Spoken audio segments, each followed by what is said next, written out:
네, 주민님. 예, 안녕하세요. 네. 작년 10월 말부터 시작된 이른바 최순실 게이트가 예. 최근 드러난 고영태 녹취록 이런 것들에 의하면은 최순실 게이트가 아니라 고영태 게이트인 것 같습니다. 근데 아직 많은 국민들이 모르고 있습니다. 여기에 대해서 설명 좀 부탁드리겠습니다.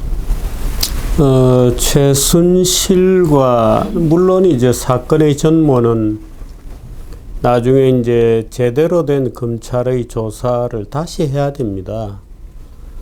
그래서 사건의 전모가 재구성이 되어야 되는데요. 지금은 굉장히 일방적으로 하나의 큰 거짓말이 만들어져 있죠. 근데 그 거짓말이 만들어진 스토리는 박근혜와 최순실이 일체인 또는 최순실이 박근혜 대통령을 지배하면서 국정을 농단했다 하는 프레임입니다. 그런데 고영태의 녹취록 같은 것을 통해서 쭉 드러난 새로운 사실을 보면 물론 지금 녹취록이 사건의 전체는 아니에요. 녹취록이라는 것은 고영태 일당이 자기들끼리 대화한 내용의 일부입니다. 그래서 여러 가지 사건들이 있는데 그것을 대체적으로 보면 이번 사건은 최순실과 고영태가 대통령이 미러와 K스포츠라고 하는 재단을 만든다는 것을 알고 또는 문화부의 일부 직원들과 함께 한탕 해먹으려다가 실패한 사건이에요. 그 최순실에게도 죄가 있습니다. 아마도 출발은 최순실에게서 출발을 해야 될 것 같은데 최순실은 원래 대통령에게 옷이라든지 가방이라든지 소위 사적인 심부름을 해주는 말하자면 사람이었죠. 그래서 당연히 대통령을 자주 만나고 매주 가서 대통령의 다음 주 일정을 챙기고 그래서 그 일정에 맞는 이제 옷은 어떻게 입느냐, 가방은 어떤 가방을 넣느냐 하는 코디네이터를 해주던 사람에 불과했죠. 근데 내가 추측하기로는 이 최순실이라는 여인이 대통령과 굉장히 지근거리에 있다는 점을 이용을 해서 그 지위를 고영태에게 과시하고 그 과시해서 고영태 일당을 끌어들여서 말하자면 밑에 이제 그 K스포츠나 미르재단에서 내려오는 거기는 이제 재단이 700 몇십억짜리 이제 재단들이 있으니까 이 재단들이 사업을 하게 되면 밑에 사업 용역을 하는 회사들을 만들어서 돈을 벌자. 그 작당했다가 실패한 사건입니다. 실제로 돈을 벌려고 여러 그룹의 여러 기업들에게 손을 밀어보니까 야 이게 진짜로 VIP가 대통령이 관심을 갖는 사업이냐고 계속 구체적으로 따져 물으면 사업을 냈다가 슬그머니 가지고 와버려요. 또 정작 스포츠 K스포츠 같은 데도 용역 사업을 같은 것을 이 최순실과 고영태가 회사를 만들어서 용역 그 대행을 받으려고 사업을 제출했다가도 심지어 스포츠 K스포츠 같은 데서 또 퇴짜를 맞아요. 그래서 실제로 번 돈은 1년 반 동안에 3천만 원밖에 되지 않습니다. 완전히 사업으로서는 실패해 버렸죠. 근데 고영태는 최순실이 계속 고영태에게는 자기가 굉장히 대통령에게 영향력이 있는 사람처럼 보였고 행세를 한 거예요. 또 문화부의 일부 장관, 차관 레벨에서도 최순실이가 박 대통령에게 굉장히 힘이 있구나 라고 일부 착각한 관료들이 있어요. 이 관료들이 최순실을 많이 도와줬죠. 그러니까 고영태가 볼 때는 최순실이가 적어도 고영태라는 시각에서 볼 때는 최순실이가 다 움직이는 것처럼 보이는 거예요. 그래서 최순실이가 굉장히 뭔가 파워 우먼이다 라고 생각한 고영태가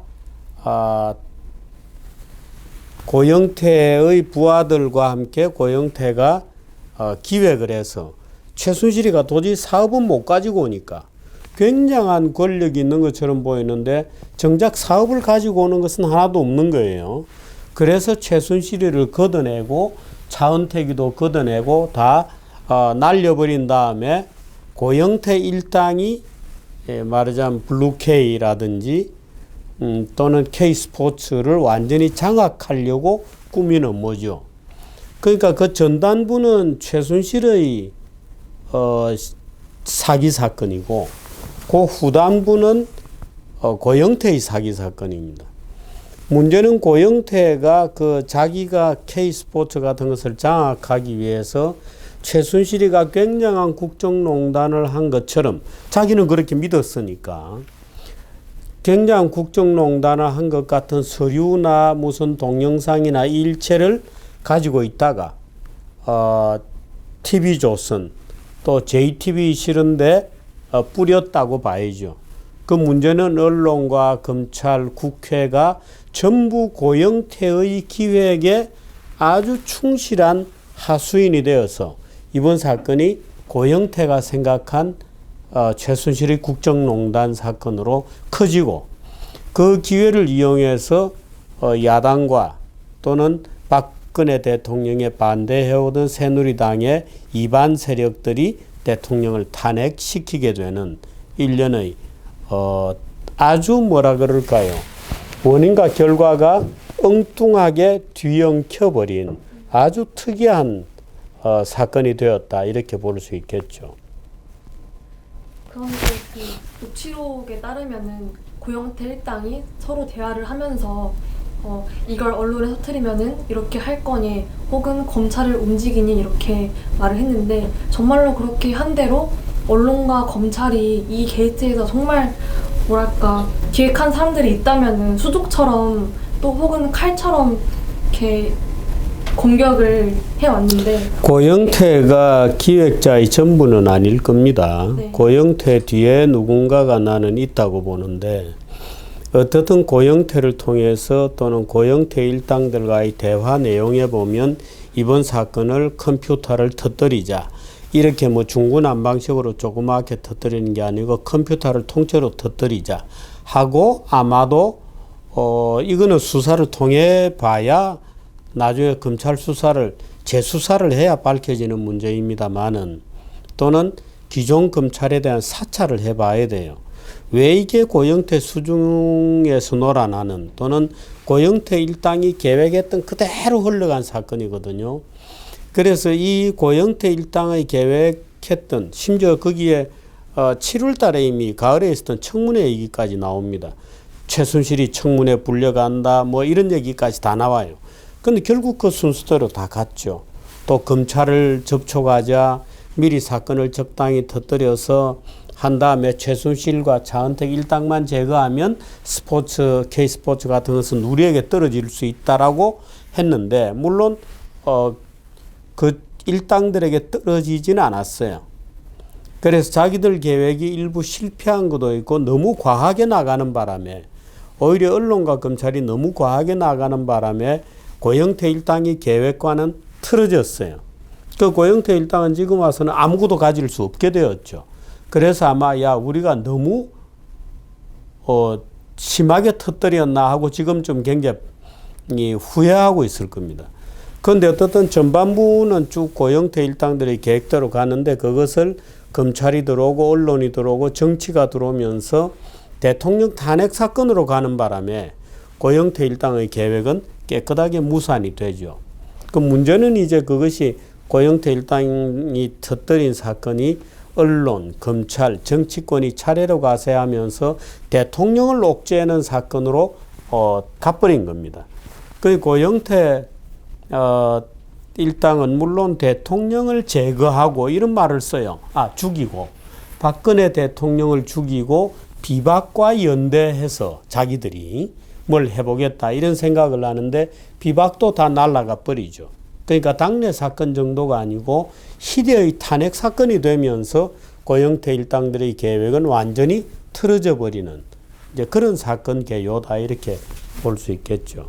그러면 소위 말하는 정치 검찰과 야당과 언론은 그냥 이 정국을 호재처럼 이용을 하는 거라고 볼 수 있을까요? 우선 언론이 에 대해서 먼저 얘기를 해야 되는데요.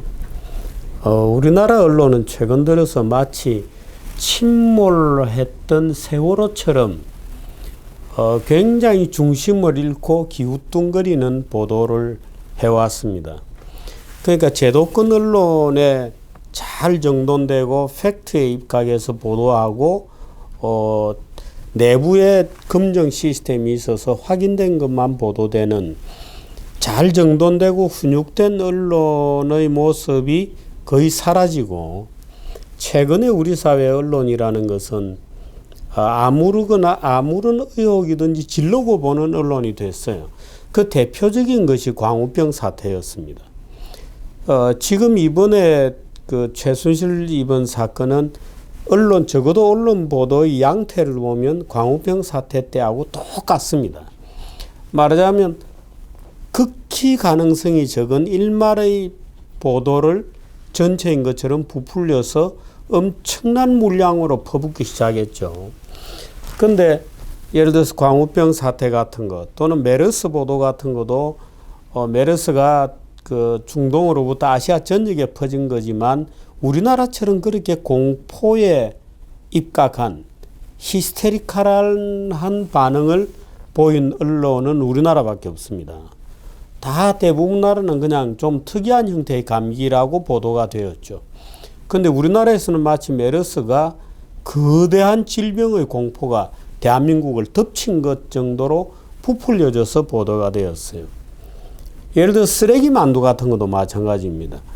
우리 여명량은 쓰레기 만두 사건을 기억하세요? 네, 기억합니다. 쓰레기 만두였다고 지금도 생각하세요? 아닙니다. 근데 많은 국민들에게 지금 우리가 길에 나가서 물어보면 쓰레기 만두를 지금도 사실이었다고 기억하고 있을 겁니다. 근데 쓰레기 만두는 완전히 조작된 잘못된 보도였어요. 쓰레기 만두 대법원까지 가서 전부 무죄 판결 받았거든요. 근데 예를 들어서 광우병, 메르스, 쓰레기 만두 또 그 유명한 문창극 총리 후보 낙마 사건 또는 인사청문회와 관련된 그 수많은 사건들 모조리 악의적 편집으로 만들어진 사건이었어요. 사실과 아무 관계없는 만들어진 인위적으로 부풀려지고 조작되고 악의적으로 편집된 예를 들면 예수가 문창극 얘기를 하면 문창극 총리 후보가 교회에서 했던 강의 요지는 한국 사람은 게으르다는 것이 아니었어요. 원래는 그 일제 초기에 한국 사람들은 너무 가난하게 살고 게을르다. 그런데 같은 한국인이 연해주라든지 만주라든지 이런 데 가서 사는 사람들은 집도 크고 깨끗하고 밝고 열심히 일을 한다. 왜 그런가? 한국에는 너무 가혹한 조선 양반들의 착취 구조가 있기 때문에 다 빼앗길 것이 뻔함으로 일을 안 했다. 그래서 게을러진 거다.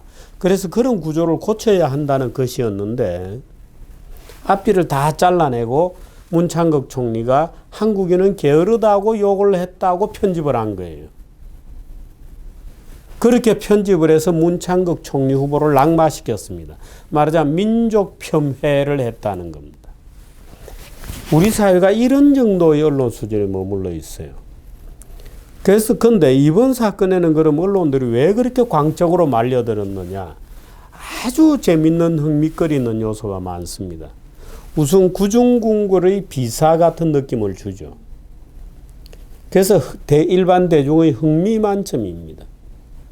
박근혜 대통령도 혼자 사는 더군다나 미혼의 여성이기 때문에 박근혜 대통령과 관련돼서 한국 남성들의 아주 고약한 성적 관음증이 있는 겁니다. 그게 폭발한 거예요. 그래서 세월호 7시간 동안에 정윤회하고 연애를 했다느니 뭘 했다느니 그래서 세월호 7시간 때 박근혜 대통령의 사생활을 그렇게 집요하게 판구고 결국에는 표창원의 무슨 누드 전시 같은 거로까지 연결이 되는 일련의 대중들의 아주 저열한 취미가 작동했어요. 근데 언론들이 그럼 그것 때문에 저렇게 미쳐 날뛰느냐? 아닙니다.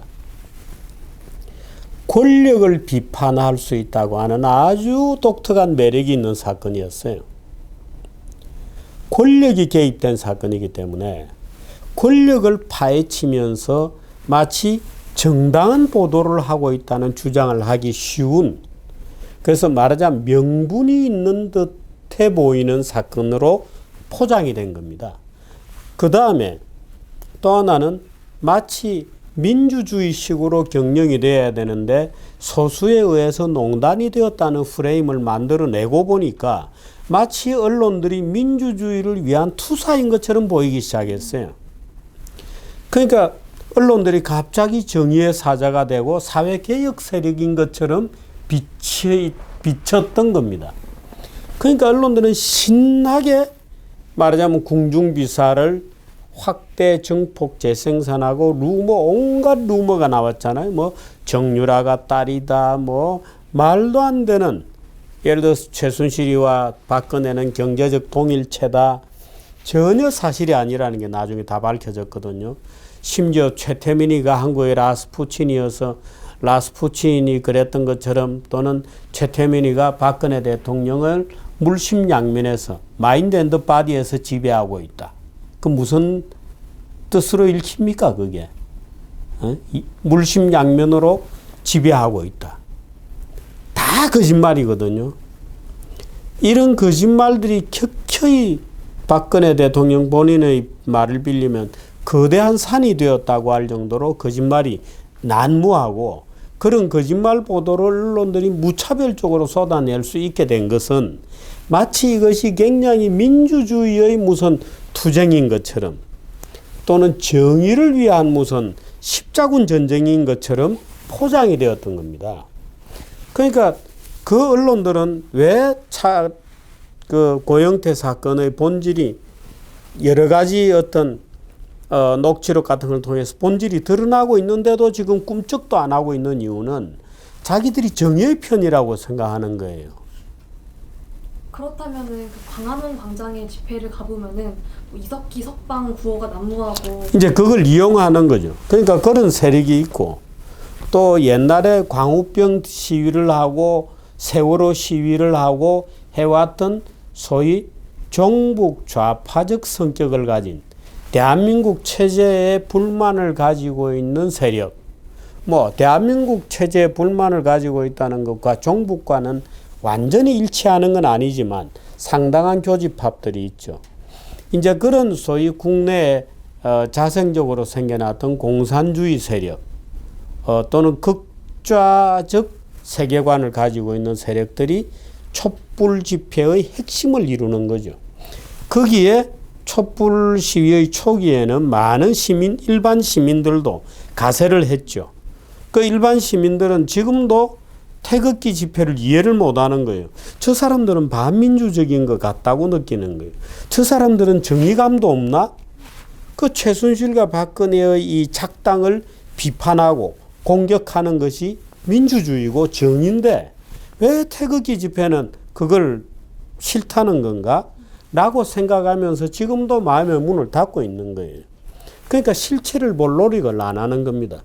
그러니까 한번 심어진 거예요. 아, 문창극이가 민족을 비하했다는데 나쁜 놈이다 라는 생각을 안 바꾸는 거예요. 그 언론이라는 보도의 프리즘이 얼마나 진상을 왜곡했는지를 생각을 안 하는 거죠. 그러니까 태극기 집회하는 사람들을 보면 저 사람들은 그냥 수구 꼴통이다. 왜 민주주의가 실현되려고 하고, 이제는 권력자까지도 법을 지켜야 한다고 우리가 요구를 하는데 왜 저 사람들은 그게 싫다는 거냐, 그냥 박사모에 불과하다 라고 지금도 자기들이 마치 도덕적 우위가 있는 것처럼 주장을 하는 거예요. 근데 실체를 들여다놓고 보면 최순실이나 고영태라는 참 뭐 이런 표현은 그렇습니다만은 특이한 인간들이 미르재단이나 K스포츠라는 게 770억짜리 재단이 만들어, 뭐 770억이라면 작은 재단이에요. 그걸 만들어지는 것을 보면서 거기로부터 뭔가 돈을 벌어보려고 최순실이는 권력이 있는 척했고 고영태는 최순실의 권력을 이용해서 사업을 할 수 있겠다고 생각했는데 되는 게 아무것도 없으니까 최순실을 날려버리고 자기가 스포츠를 차지하겠다. 그 꾸민 하나의 업무극에 불과한 거예요. 그런데 많은 어리석은 시민들은 또는 착한 시민들은 순진한 시민들은 대통령도 이제는 국정농단 하면 안 돼. 대통령도 이제는 민주주의 해야 돼. 말하자면 이런 식으로 느끼는 겁니다. 그 미르재단, K스포츠 이런 것도 대통령이 왜 그런 거 만드나 기업들에게 관여해가지고 그 대통령이 잘못했어. 그 대통령이 심지어 그 미르나 스포츠를 개인 재산으로 만들려고 했던 것 아니야? 라고 생각하는 바보들까지 있죠. 그 재단이라는 것은 원래 그게 안 되게 돼 있는 거거든요. 또 예를 들어서 지금 특검이나 검찰도 그 부분을 대통령의 뇌물죄로 걸어놓았는데 그렇게 따지면 이명박 대통령, 노무현 대통령, 김대중 대통령 모두가 사실은 심각한 그런 뇌물죄가 될 가능성이 많습니다. 왜냐하면 그때 더 조 단위의 770억이 아니라 조에 가까운 펀드들을 만들었죠. 그러니까 김대중 대통령 경우에는 물론 약간 다른 케이스입니다. 대북 송금 이런 것들이 있습니다만은 북한에 돈 보내서 그 돈으로 뭐 했나? 북한에 핵개발만 했다. 이제 이런 거고 노무현 대통령 때도 각 재벌들로 하여금 큰 펀드들을 만들게 하고 그 펀드들에 친노무현 정부 인사들이 대거 투입되고 이래 지금까지도 그래요. 그러니까 그건데 이제 그런 옛날 스토리를 모르는 젊은 사람들은 이제 이게 박근혜의 이 미르재단, K스포츠 재단 만든 게 처음 있는 일인 줄 아는 거죠. 우리나라 처음 있는 일인 줄 아는 거죠. 그러니까 대통령이 왜 그런 일을 하나 하고 언론들이 공격하니까 맞아. 왜 대통령이 그런 일을 해? 라고 붕괴하지만 사실은 모든 대통령들이 다 해왔던 일입니다. 그러니까 이게 얼마나 unfair하고 불공정한 일인지에 대해서는 못 느끼죠. 그러니까 촛불을 초기에 가세했던 순진한 또는 순수한 시민들은 지금도 말하자면 자기들이 도덕적으로 우위에 있다고 착각하는 거예요. 그러니까 이 일련의 과정 자체가 그런 착각이 생기도록 언론들이 만들어냈죠. 거대한 하나의 이미지를. 어쩌면 거대한 위선과도 같은 사건이네요. 바보들 속이는 게임이죠.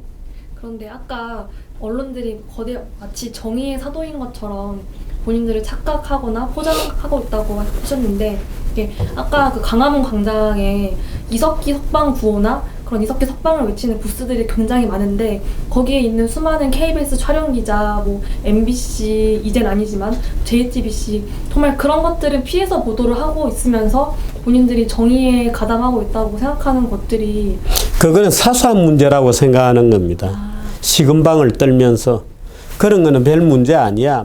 큰 흐름에서 보면 물론 그 기자들 중에서도 종북 기자도 있을 수 있죠.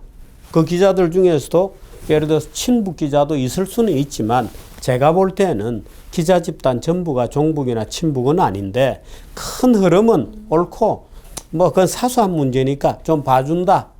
사소한 부작용이 있을 수 있지 않냐. 그건 사소한 문제다라고 괜히 식은방을 떨고 있을 겁니다. 이 거대한 거악에 비해서는 조그만 문제다라고 착각을 하고 있는 겁니다. 저는 원래는 이게 그 언론 노조의 명령에 따라서 기자들이 움직여야 되기 때문에 그렇지는 않습니다. 많은 분들이 그렇게 생각하는데 우리나라가 그런 정도로 좌익들이 잘 조직돼 있으면 벌써 공산화됐죠. 그렇지는 않습니다. 나는 그렇지는 않다고 보고 문제는 이제 민주주의라든지 또는 예를 들어서 이렇습니다. 우리나라 민주주의에 대한 교과서들을 보면 광장의 직접 행동이라 그러거든요. 광장 시위 같은 것을 직접 행동이라 그러는데 피켓팅이라든지 이런 것을 굉장히 민주주의 본류인 것처럼 가르쳐요. 그런데 그런 것은 민주주의의 본류가 아닙니다. 민주주의 본류는 법치예요. 그러니까 국회와 사법부와 행정부가 권력의 균형을 이루면서 그 권력이 시민을 지배하지 않도록 하는 하나의 권력 분립이 또 그 권력을 분립시켜 놓은 법치적 질서가 민주주의의 기본 골격이고 그 민주주의를 약간 보완하는 게 광장이죠. 그런데 우리나라 교과서들은 마치 광장의 시위가 민주주의의 본류인 것처럼 가르치고 어떻게 해서 법치적 기본 질서에 의해서 민주사회가 돌아가는지에 대해서 아예 교과서에서 가르치지 않아요. 우리 여명량도 그런 공부해 본 적이 없을 겁니다. 네, 없습니다.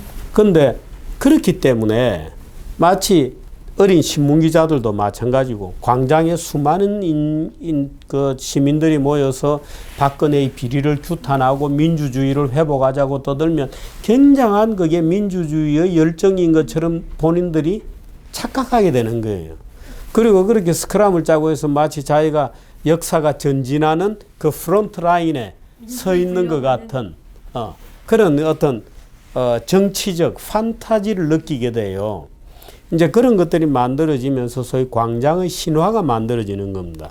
그런데 그런 광장의 신화의 뒤끝은 대부분 나치즘이거나 스탈리니즘이에요.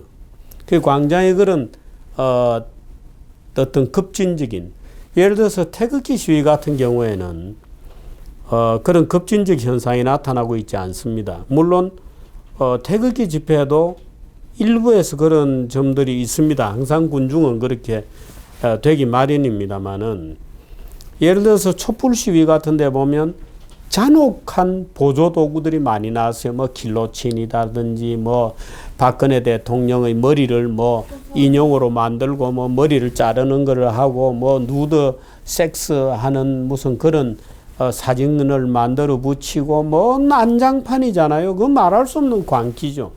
근데 태극기 시위에는 오히려 처음에 약간 그런 비슷한 게 나왔다가 오히려 없어졌어요.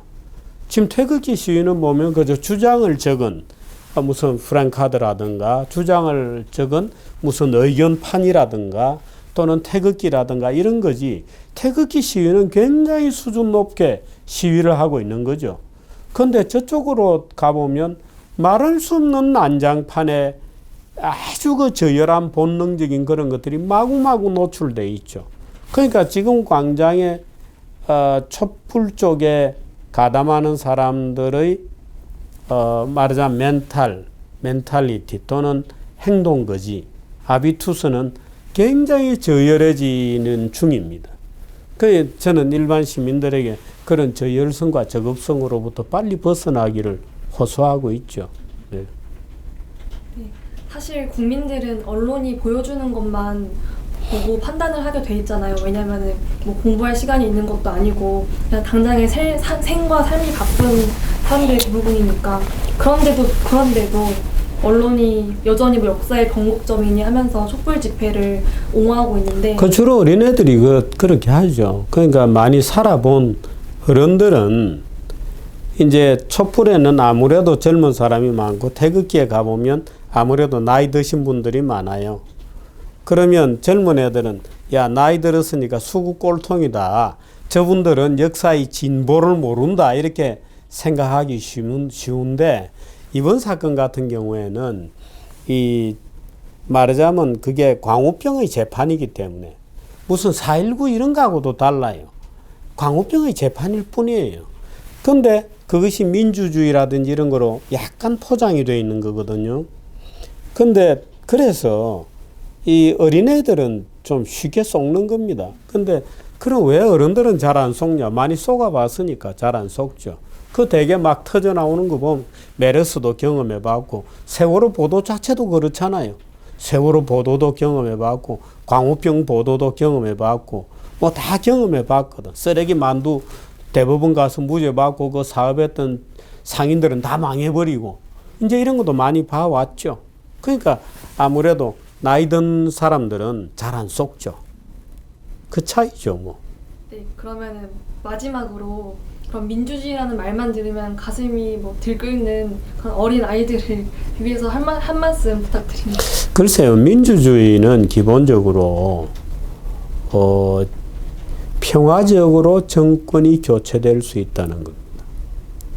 선거를 통해서 정권이 교체된다는 게 민주주의의 핵심이에요. 그리고 시민들은 일상으로 돌아갑니다. 일상으로 돌아가도 괜찮은 것은 사법, 입법, 행정이 서로 체크 앤 밸런스를 하면서 시민을 편안케 해주죠. 그것이 민주주의의 핵심이에요.